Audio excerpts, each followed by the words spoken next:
नमस्कार दोस्तों, मैं हूं अर्चना शुक्ला। भजन लोकगीत चैनल से आप लोगों का बहुत बहुत स्वागत करती हूं। अगहन गुरुवार का व्रत कब से शुरू है और कब होगा समाप्त? अगहन के महीने में पड़ने वाले गुरुवार को अगहन गुरुवार या फिर मार्गशीर्ष के बाद अगहन का महीना आता है। तो इस महीने में पड़ने वाले गुरुवार अपने आप में बहुत ही शुभ बताए जाते हैं। जैसे कि अन्य दिनों में जब हम गुरुवार का व्रत करते हैं तो इस दिन भगवान विष्णु की पूजा करते हैं, लेकिन अगहन के महीने में, जिसे मार्गशीर्ष महीने के नाम से भी जाना जाता है, इस महीने में पड़ने वाले गुरुवार को हम माता लक्ष्मी के साथ भगवान विष्णु की पूजा करते हैं। और यदि अगहन गुरुवार का व्रत रखना चाहते हो आप, तो इस बार 2024 में 21 नवंबर को पहला गुरुवार का व्रत किया जाएगा। आप इसी दिन से गुरुवार व्रत की शुरुआत कर सकते हैं। अब आपके मन में आ रहा होगा कि हमें कितने गुरुवार करने चाहिए और हमें इसका उद्यापन कैसे करना चाहिए। तो देखिए, चाहे तो 2-3 साल तक व्रत करके आप इसका उद्यापन करें। आप चाहे तो पूरे अगहन महीने के व्रत को करें, यानी कि गुरुवार, जैसे कि इस बार 21 नवंबर को पहला गुरुवार है। कुल हमें 4 गुरुवार मिल रहे हैं, तो आप 4 गुरुवार करके पौष के महीने में गुरुवार व्रत का उद्यापन कर दें। आप चाहें तो अगहन के आखिरी वाले दिन भी उद्यापन करके अपना व्रत का पारण दूसरे दिन करेंगे, क्योंकि कंप्लीट तो लास्ट वाला ही होगा, मतलब चौथा जो आप करेंगे तभी लास्ट होगा।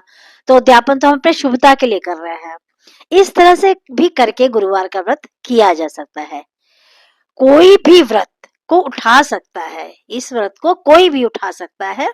माता लक्ष्मी की कृपा पाने के लिए भगवती महालक्ष्मी की कृपा बरसती है।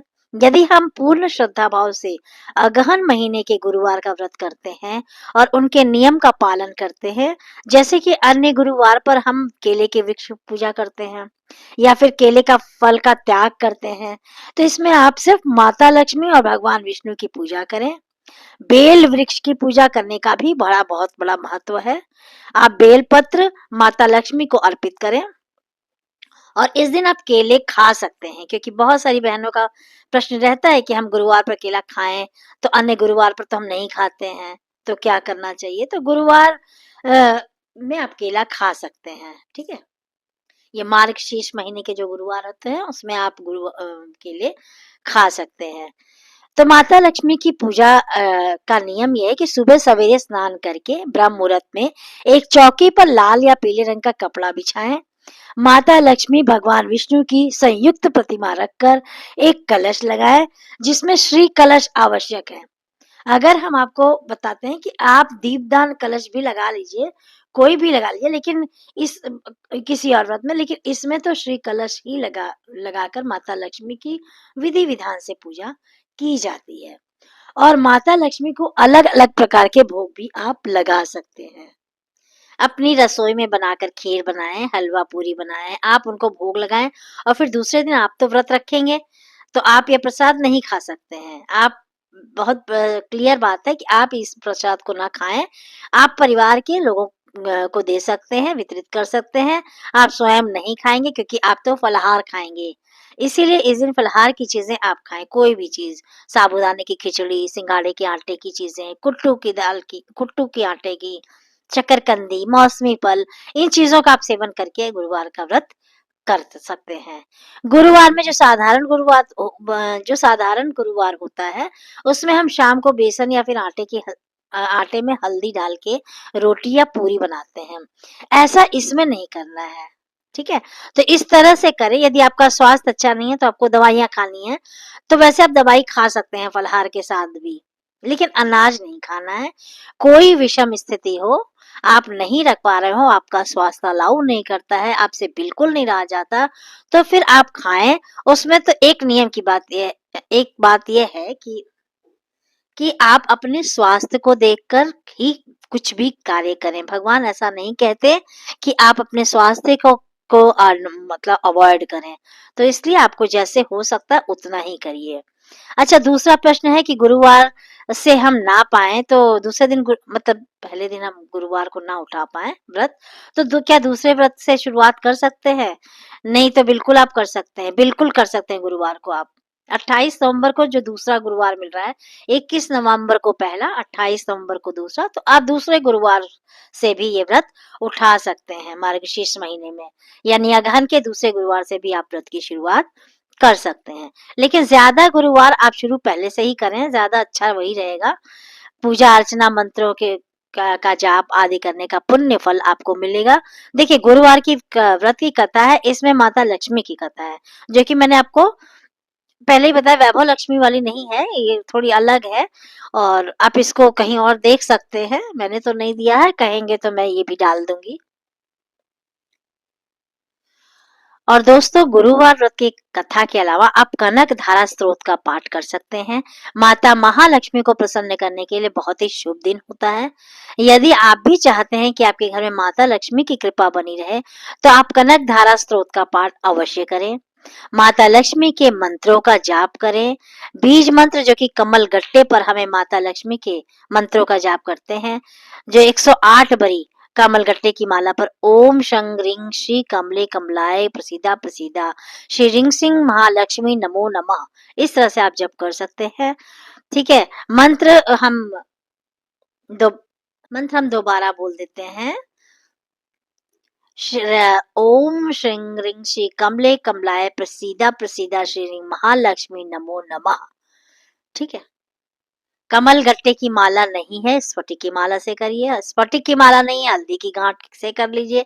वो भी नहीं है, रुद्राक्ष की माला से भी आप जाप कर सकते हैं। इस मार्गशीर्ष अगहन के महीने में 4 गुरुवार हमें मिल रहे हैं। ठीक है। अलग अलग नारियल, अलग अलग, मतलब कुछ लोग कहते हैं कि उसी चौकी पर रहे, या वो इसी नारियल को हम पूजा कर सकते हैं। तो देखिए, एक ही चौकी लगाकर पूरे गुरुवार व्रत करें, ऐसा भी आप सोच सकते हैं। लेकिन अगर बहुत बड़ा घर है तो आप एक जगह चौकी लगी रहने दीजिए। लेकिन रोज देवी देवताओं की पूजा होती है, तो आप ये नहीं कि गुरुवार को व्रत किया, शुक्रवार को वैसे ही छोड़ दिया कि चौकी पे भगवान जी हैं।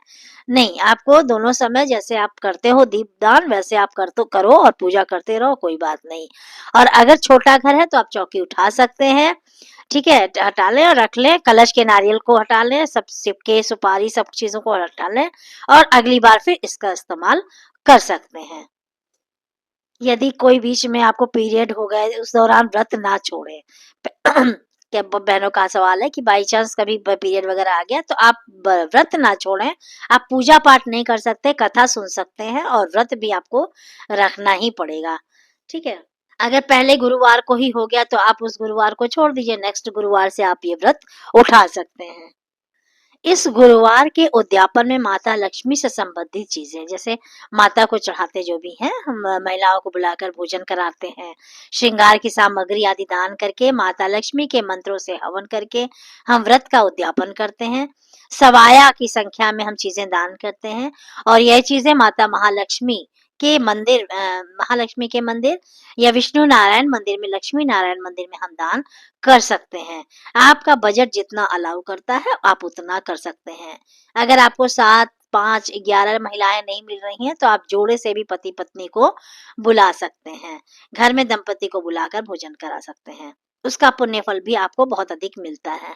इसलिए यदि आप 16 या फिर हम बात करें 8 की संख्या में नहीं बुला पा रहे हैं, तो एक दंपति को बुला लें, या अपनी नंद को बुला लें और नंदोई को बुला लें, और सात्विक आहार दें, सात्विक आहार कराएं। दक्षिणा, सुहाग की सामग्री, फल, मिठाई देकर भी दान कर सकते हैं। एक थाली में सुहाग की सामग्री, कुछ फल, मिठाई करके लक्ष्मी नारायण मंदिर में दान करके, इस तरह से आप उद्यापन भी कर सकते हैं। जैसे ही आपका गुरुवार कंप्लीट होता है, हर साल आप करते जाएंगे तो आपको ज्यादा परेशानी नहीं होगी। ठीक है। कई बार देखा गया है कि घर में बरकत नहीं होती, हमारे घर में माता लक्ष्मी नहीं टिकती, लोगों का पूछना कहना होता है कारोबार नहीं चल रहा, तो उन सब बहनों के लिए यह गुरुवार का व्रत अपने आप में ही बहुत अच्छा है। एक तरह से यह वरदान है, समझिए, माता लक्ष्मी के। तो कृपा बरसती है माता लक्ष्मी की, तो हमें पूर्ण श्रद्धा भाव से इस व्रत के नियम का पालन करना चाहिए।